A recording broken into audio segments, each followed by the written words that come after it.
Assalamualaikum warahmatullahi wabarakatuh. Saya Paksi Bimantara dengan NRP 501725 1039 dari Departemen Teknik Geofisika.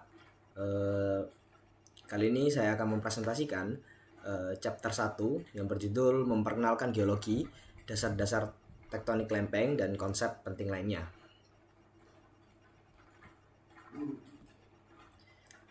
Siapa yang membutuhkan geologi? Geologi sendiri adalah studi ilmiah tentang bumi. Dan kita semua yang ada di planet ini membutuhkan geologi. Mulai dari pakaian, makanan, radio, kendaraan, dan lain-lain. Semuanya ada karena apa yang telah ditemukan oleh ahli geologi tentang bumi. Bumi juga dapat menjadi ancaman bagi kita melalui gempa bumi, banjir, tsunami, dan bencana alam lainnya. Namun, berkat langkah-langkah yang diambil berdasarkan pengetahuan yang telah diperoleh para ilmuwan tentang bahaya ini, kita semua dapat selamat. Oleh karena itu, geologi sangatlah penting bagi kita. Menyediakan hal-hal yang kita butuhkan. Kita bergantung pada bumi untuk sumber daya energi dan bahan baku yang kita butuhkan untuk bertahan hidup, kenyamanan, dan kesenangan. Setiap benda yang diproduksi bergantung pada sumber daya bumi. Bahkan sesederhana pensil yang dapat dilihat pada gambar 1.1. Pensil terbuat dari sumber daya yang tersedia di bumi. Dalam gambar tersebut, terlihat bahwa pensil terdiri dari bahan-bahan seperti tembaga, seng, grafit, kayu, dan lain-lain. Bumi yang telah berfungsi selama miliaran tahun telah menyusun material ke dalam konsentrasi yang dapat ditambang dan diekstraksi oleh manusia. Dalam mempelajari cara kerja bumi serta distribusi berbagai jenis zat dan alasannya, kita dapat secara cerdas mencari logam, sumber energi, dan permata. Bahkan menjaga pasokan pasir dan kerikil untuk tujuan konstruksi juga sangat bergantung pada geologi. Melindungi lingkungan. Tuntutan akan energi dan logam telah menyebabkan ekstraksi yang merusak keseimbangan alam. Sumber daya seperti minyak dan logam adalah tidak terbarukan dan tidak dapat tumbuh kembali. Memahami geologi penting untuk mengurangi kerusakan lingkungan, terutama terkait minyak bumi. Salah satu contohnya adalah perusahaan minyak menggunakan ahli geologi untuk menemukan ladang baru. Sementara masyarakat dan pertanian bergantung pada mereka untuk menilai dampak lingkungan dari pengangkutan dan pembuangan limbah beracun. Selanjutnya, menghindari bahaya geologi. Hampir semua orang sampai batas tertentu berisiko terhadap bahaya alam, seperti gempa bumi atau angin topan. Gempa bumi, letusan gunung berapi, tanah longsor, banjir, dan tsunami adalah bahaya geologis yang paling berbahaya. Gempa bumi terbesar tercatat dalam 40 tahun terakhir terjadi di lepas pantai utara Indonesia yang terlihat pada gambar 1.2 di sini. Getarannya menyebabkan kerusakan luas di Provinsi Banda Aceh, menciptakan bencana besar. Namun bencana tersebut diperparah oleh tsunami yang mengikutinya. Tsunami ini diakibatkan oleh gempa. Mulai terbentuk ketika segmen besar dasar laut bergeser di sepanjang patahan. Energi yang dilepaskan ke dalam gelombang laut sangat besar. Tsunami menyebar ke segala arah dari dasar laut yang tergeser, dan gelombang besar segera menghantam garis pantai Indonesia, menambah jumlah korban tewas akibat gempa bumi.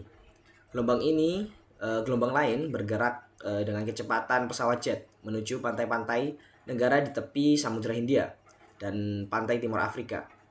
Ketika tsunami mencapai Thailand, Sri Lanka, India, dan 8 negara lainnya, gelombang setinggi 14 meter dengan kecepatan mengenai daerah pesisir. Setelah situasi kembali normal, diperkirakan lebih dari 220 orang tewas dan jutaan lainnya terluka. Kerusakan pada rumah dan properti tidak terhitung jumlahnya.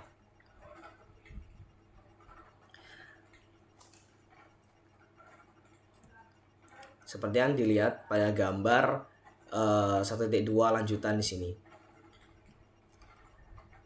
Dari gambar tersebut menunjukkan contoh ketidakpahaman kita tentang geologi.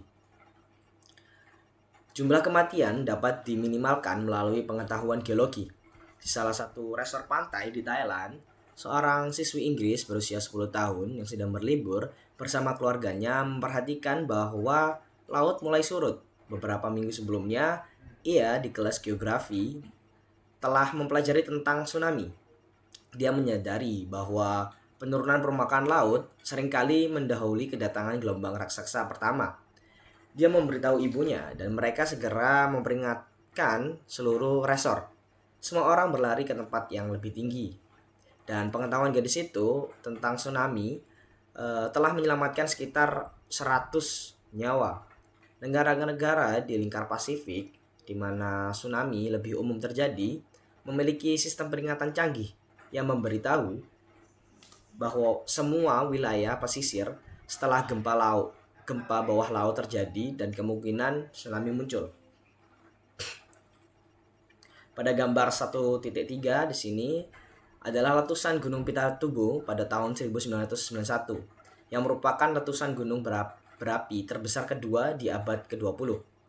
Ahli geologi berhasil memprediksi letusan klimaks tepat waktu sehingga pejabat Filipina dapat mengevakuasi penduduk yang tinggal di dekat gunung. Puluhan ribu nyawa diselamatkan dari aliran piroklastik dan aliran lumpur. Sebaliknya,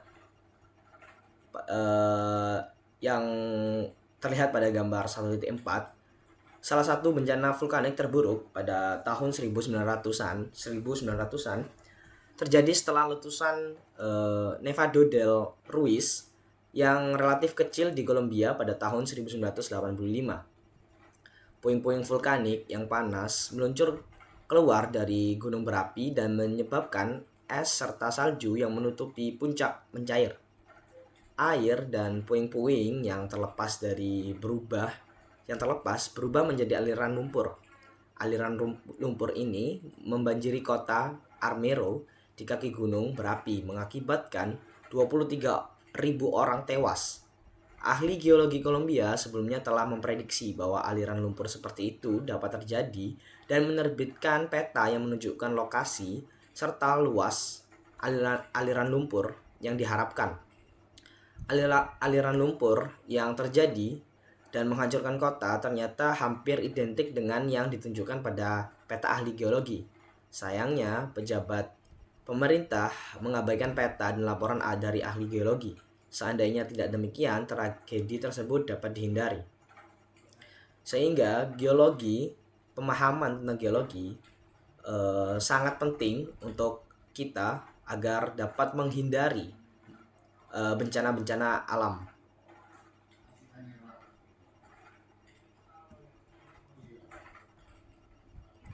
Selanjutnya ada memahami lingkungan kita. Dengan mempelajari geologi, kita dapat menjelaskan dan menghargai lingkungan di sekitar kita, terutama pada saat kita berpergian.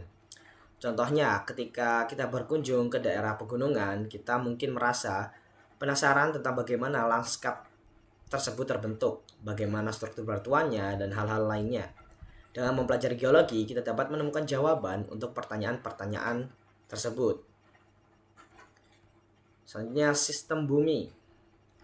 Sistem bumi adalah bagian alam semesta yang terisolasi secara sewenang-wenang yang dapat dianalisis untuk melihat bagaimana komponennya saling berhubungan. Tata surya adalah bagian dari alam semesta yang jauh lebih besar. Tata surya mencakup matahari, planet, bulan, dan planet bulan yang mengorbit planet dan asteroid. Sistem bumi adalah bagian kecil dari tata surya yang lebih besar, tetapi tentu saja sangat penting bagi kita. Sistem bumi memiliki komponen-komponennya yang dapat dianggap sebagai subsistemnya. Sistem ini atau bola adalah atmosfer, biosfer, hidrosfer, dan geosfer. Atmosfer adalah gas yang menyelimuti bumi. Hidrosfer adalah air di permukaan bumi. Hidrosfer merujuk pada air yang terdapat di atau dekat permukaan bumi. Ini mencakup lautan, sungai, danau, serta gletser di seluruh dunia. Bumi memiliki keunikan di antara planet lain karena 2/3 dari permukaannya tertutup oleh lautan. Biosfer adalah materi hidup di bumi. Biosfer mencakup semua materi yang hidup atau pernah hidup di bumi. Geosfer adalah sistem bumi yang padat. Geosfer atau bagian padat dari bumi terdiri dari batuan dan bahan anorganik lainnya yang membentuk sebagian besar planet kita. Gambaran umum tentang geologi, fisik, dan konsep penting.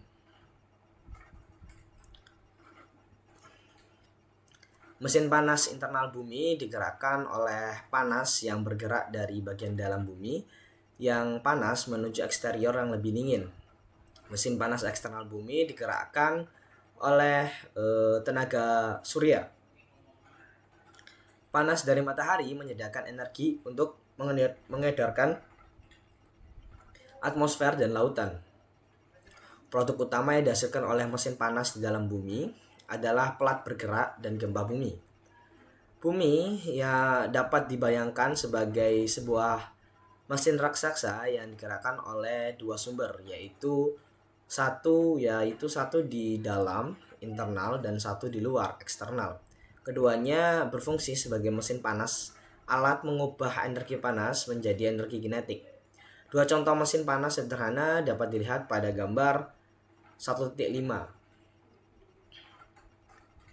Di sini untuk yang A adalah lampu lava ya. Jadi dia menggambarkan mesin internal bumi.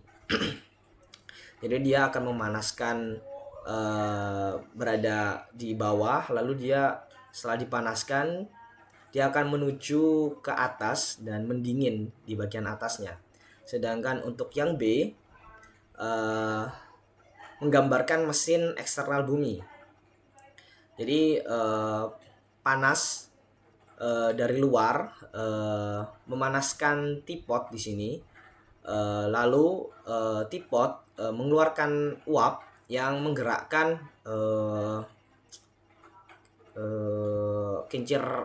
kincir angin ya di sini ya, kincir angin kertas gitu ya. Selanjutnya proses internal, cara kerja mesin panas internal bumi.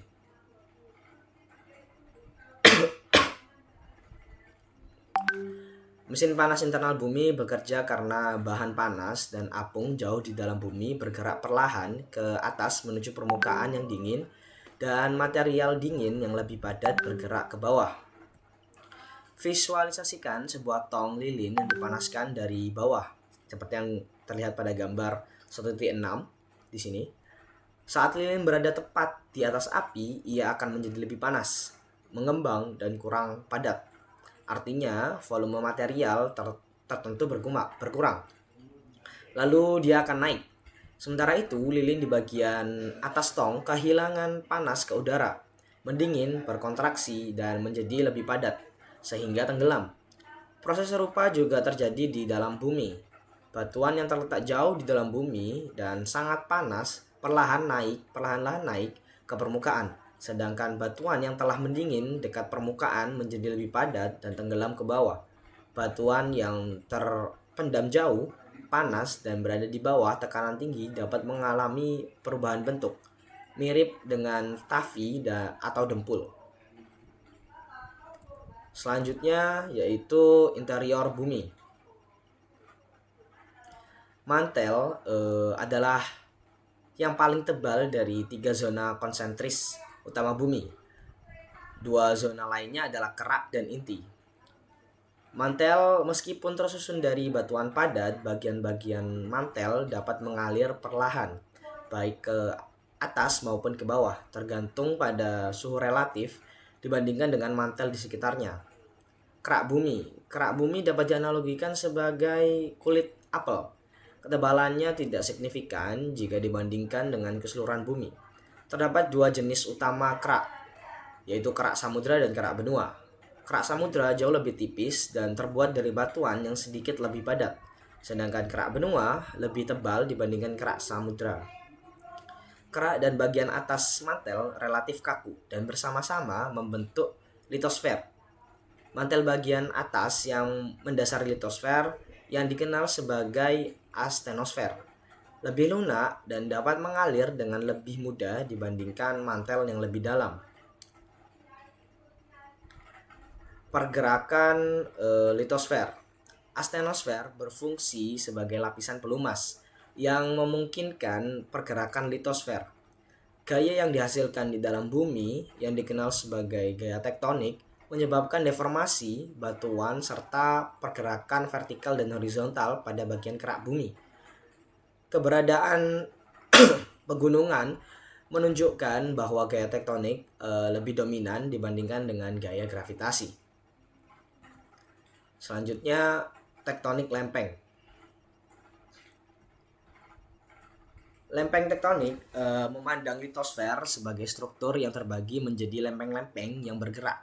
Lempeng-lempeng ini bergerak relatif satu sama lain di sepanjang batas yang meluncur di atas astenosfer yang berada di bawahnya. Batas-batas lempeng ini terbagi menjadi 3 jenis, yaitu divergen, konvergen, dan transfer. Seperti yang terlihat pada gambar 1.8. Selanjutnya ada batas divergen. Batas divergen melibatkan dua lempeng yang bergerak menjauh satu sama lain. Sebagian besar batas ini terletak di puncak pegunungan bawah laut yang dikenal sebagai punggungan tengah samudra atau mid oceanic ridge. Meskipun banyak batas divergen saat ini berada di lempeng samudra, prosesnya biasanya dimulai di daratan. Ini terjadi ketika perpecahan atau celah di benua akibat gaya ekstensi pergangan dalam benua atau pembengkakan astenosfer panas dari mantel di bawahnya.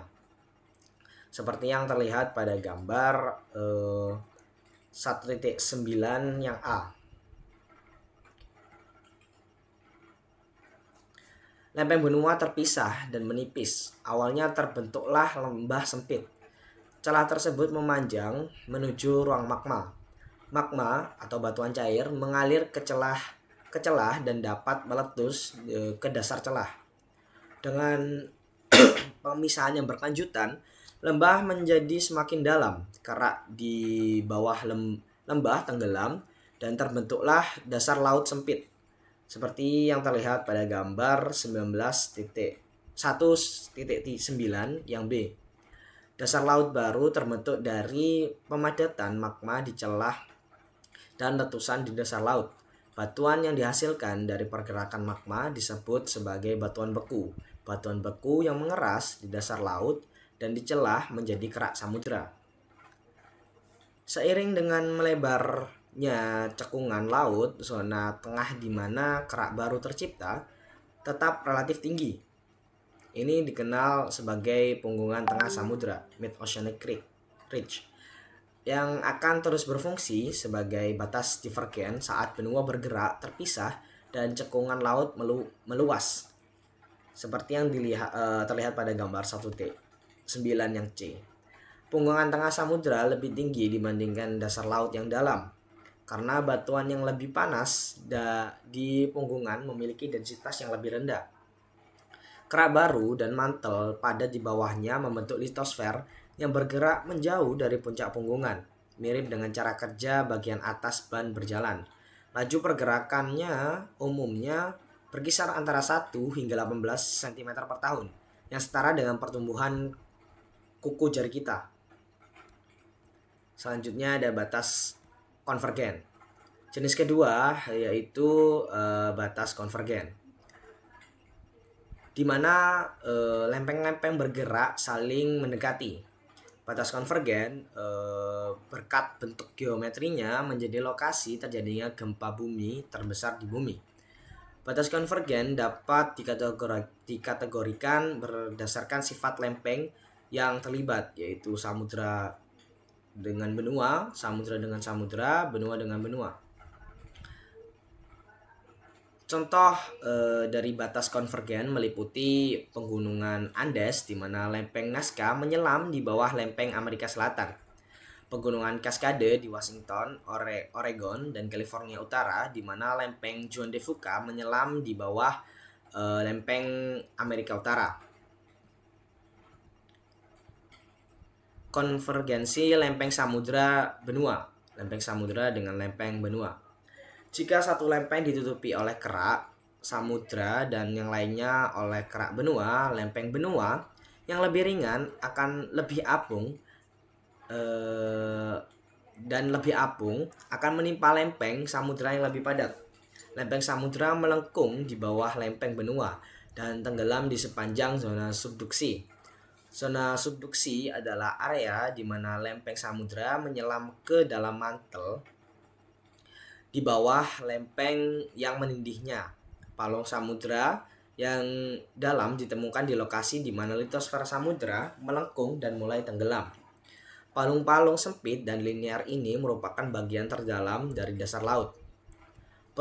Perubahan batu di dekat zona subduksi, batu panas yang berada di bawah tekanan tinggi dekat zona subduksi dapat mengalami transformasi menjadi batuan baru, batuan metamorfik tanpa meleleh.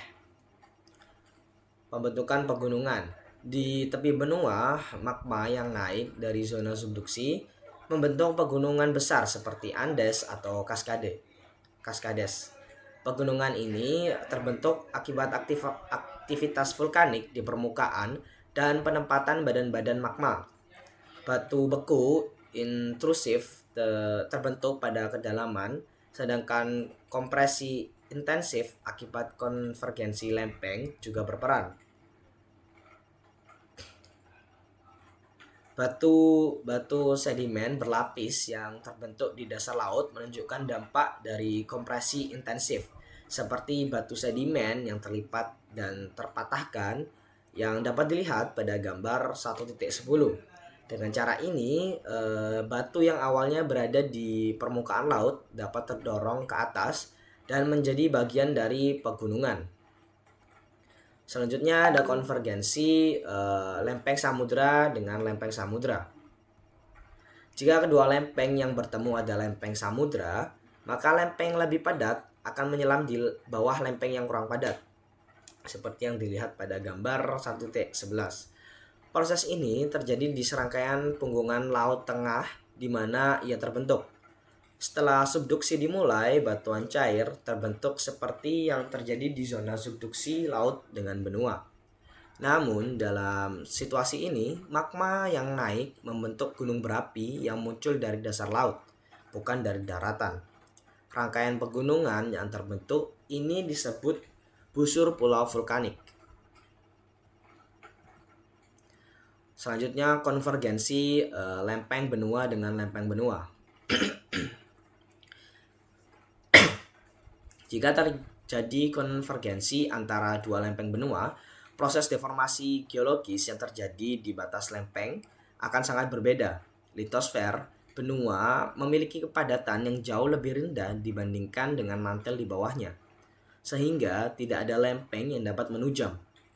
Sifat apung dari litosfer benua mengakibatkan dua lempeng benua yang bertabrakan melengkung dan mengalami deformasi yang signifikan yang mencakup pengangkatan vertikal yang substansial, penebalan, pemendekan lateral. Contoh yang paling mencolok dari tabrakan antar dua lempeng benua ini adalah pegunungan Himalaya. Konvergensi antara lempeng benua dengan lempeng benua biasanya didahului oleh konvergensi antara samudra dan benua. Seperti yang terlihat pada gambar 1.12 di sini. Dalam proses ini, sebuah cekungan laut di antara dua benua mulai menutup karena litosfer samudera tenggelam di bawah salah satu benua. Ketika kedua benua bertabrakan, salah satu dari benua tersebut akan terperangkap di bawah benua lainnya.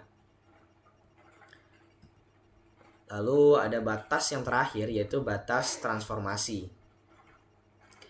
Batas transformasi seperti yang dapat dilihat pada gambar 1.13, ini adalah batas transformasi. Terjadi ketika dua lempeng bergeser secara horizontal satu sama lain tanpa bergerak mendekat atau menjauh. Gempa bumi yang dihasilkan oleh pergerakan di sepanjang patahan transformasi dapat bervariasi dalam ukuran bergantung pada apakah patahan tersebut memotong kerak samudra atau kerak benua, serta panjang patahan itu sendiri. Contoh dari jenis batas ini termasuk patahan San Andreas di California dan juga patahan Alpine di Selandia Baru. Seperti yang ditunjukkan pada gambar 1.13, gerakan di kedua sisi sesar transformasi berasal dari batuan yang terbentuk dan berpindah menjauh dari masing-masing punggungan samudera yang terlibat. Meskipun kebanyakan patahan transformasi terletak di sepanjang punggungan bukit tengah samudera, ada kalanya patahan ini juga melewati lempeng benua, seperti pada patahan San Andreas yang merupakan batas antara lempeng Amerika Utara dan lempeng Samudra Pasifik. Selanjutnya, proses permukaan mesin panas eksternal bumi. Gaya tektonik dapat menekan batuan kerak benua yang sebelumnya berada di dataran rendah di sepanjang batas konvergen, mengangkat bagian atasnya jauh di atas permukaan laut. Selain itu, bagian kerak juga dapat terangkat akibat penyesuaian isostatik, yaitu pergerakan vertikal bagian-bagian kerak bumi untuk mencapai keseimbangan. Dengan kata lain, batuan yang lebih ringan akan mengapung lebih tinggi dibandingkan batuan yang lebih padat di mantel di bawahnya. Kerak benua yang lebih ringan daripada kerak samudra cenderung mengapung lebih tinggi di atas mantel dibandingkan kerak samudra. Setelah sebagian kerak benua ditarik ke bawah oleh kekuatan tektonik, kerak tersebut keluar dari keseimbangan isostatik. Kerak tersebut kemudian akan perlahan-lahan naik kembali akibat penyesuaian isostatik saat kekuatan tektonik melemah. Ketika sebagian kerak bumi muncul di atas permukaan laut, batuan tersebut terpapar ke atmosfer. Pada saat ini, mesin panas eksternal bumi yang digerakkan oleh energi matahari mulai berperan. Sirkulasi atmosfer dan hidrosfer terutama dipicu oleh energi matahari yang menghasilkan cuaca yang kita alami saat ini. Sebagai contoh, udara panas naik di dekat khatulistiwa dan turun di zona yang lebih dingin di utara dan selatan. Dalam setiap situasi, batuan yang awalnya dibawa ke permukaan oleh proses internal bumi akan mengalami pengikisan akibat proses permukaan. Seperti yang terlihat pada gambar 1.14. Ketika material dihilangkan melalui erosi, isotasi bekerja untuk mengangkat daratan ke atas. Serupa dengan bagaimana bagian yang terendam dari gunung es mengapung ke atas saat es mencair. Batuan yang terbentuk di kedalaman bumi pada suhu dan tekanan tinggi yang didorong ke atas oleh kekuatan isostatik dan tektonik menjadi tidak stabil di lingkungan barunya. Udara dan air cenderung menyebabkan batuan yang dulunya berada di kedalaman bumi hancur dan membentuk material baru. Material baru ini yang stabil dalam kondisi permukaan bumi dikatakan berada dalam keseimbangannya. Artinya, telah menyesuaikan diri dengan kondisi fisik dan kimia lingkungannya sehingga tidak mengalami perubahan seiring waktu. Yang terakhir yaitu waktu geologis. Geologi mencakup rentang waktu yang jauh lebih besar yang sering disebut sebagai waktu dalam. Meskipun beberapa proses geologi terjadi dengan cepat, seperti tanah longsor besar atau letusan gunung berapi, sebagian besar proses berlangsung lambat tapi terus-menerus, mencerminkan kecepatan cara kerja mesin panas. Pada tabel 1.2 di sini menyajikan beberapa titik referensi penting yang perlu diingat. Bumi diperkirakan berusia sekitar 4,55 miliar tahun yang lalu. Fosil dalam batuan menunjukkan bahwa bentuk kehidupan hewan yang kompleks telah ada di bumi selama sekitar 544 juta tahun yang lalu. Reptil mulai mendominasi sekitar 230 juta tahun yang lalu. Dinosaurus berevolusi dari reptil dan punah sekitar 60 juta tahun yang lalu.